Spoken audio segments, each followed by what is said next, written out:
ஒரு அழகான கிராமம். அங்க சோமையா தன்னோட வீட்டு திண்ணையில உட்காந்து தெருவுல போற வரவங்க கிட்ட எல்லாம் சிரிச்சு பேசிக்கிட்டு இருப்பாரு.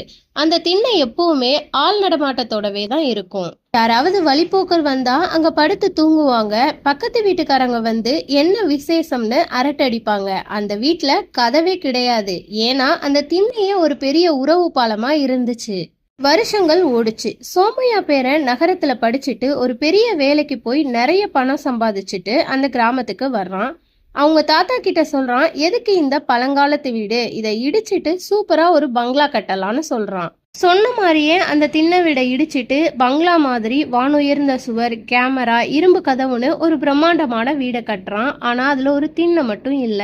அந்த புது வீட்டுக்குள்ள எல்லா வசதிகளும் இருந்துச்சு. ஏசி, பெரிய டிவி அப்படின்னு தொழில்நுட்பமே கொட்டி கிடந்துச்சு. ஆனா சோமையா மட்டும் வாசல்ல ஒரு சேர் போட்டு தனியா உட்கார்ந்துருப்பாரு. அந்த வீதியில போற இப்ப யாருமே அந்த பக்கமா திரும்புறது கூட இல்ல. ஏன்னா வானுயர்ந்த சுவர் அவங்கள தடுத்துச்சு. பேரனும் தன்னோட போன்லயே மூழ்கி போய் இருந்தான். ஒரு நாள் சோமையா கிட்ட இவ்வளவு வசதி இருந்தாலும் வாசல்லே உட்கார்ந்துட்டு ஏன் ஒரு மாதிரி இருக்கீங்கன்னு பேரன் கேக்குறான். அதுக்கு சோமையா சொன்னாரு, அன்னைக்கு திண்ணை இருந்த வசதி கம்மி தான், ஆனா ஊரே என் வீட்டுக்குள்ளதான் இருந்துச்சு. இன்னைக்கு தொழில்நுட்பம் வளர்ந்து உலகமே உன் கையுக்குள்ள வச்சிருக்கலாம், ஆனா உன் வீட்டுக்குள்ள இருக்கிற என் கூட பேசக்கூட உனக்கு நேரம் இல்லையேன்னு சொன்னதும் பேரனுக்கு என்ன சொல்லன்னு தெரியாம நிக்கிறான். அன்னைக்கு திண்ணை இருந்தப்போ பயம் இல்ல, அன்பு இருந்துச்சு. இன்னைக்கு தொழில்நுட்பம் வளர்ந்துருச்சு, ஆனா ஒருத்தரை பார்த்து ஒருத்தர் பயப்படுறோம். அதன் விளைவா உயரமான சுவரை எழுப்பி மனசையும் பூட்டுக்கிட்டு தனியா வாழுறோம். இந்த கதையில இருந்து நாம தெரிஞ்சுக்கிறது, வசதியை பெருக்கிக்கோங்க, ஆனா மனசுக்குள்ள இருக்கிற அன்பை சுருக்காதீங்க. மத்தவங்க கிட்டையும் பேச நேரத்தை ஒதுக்குங்க.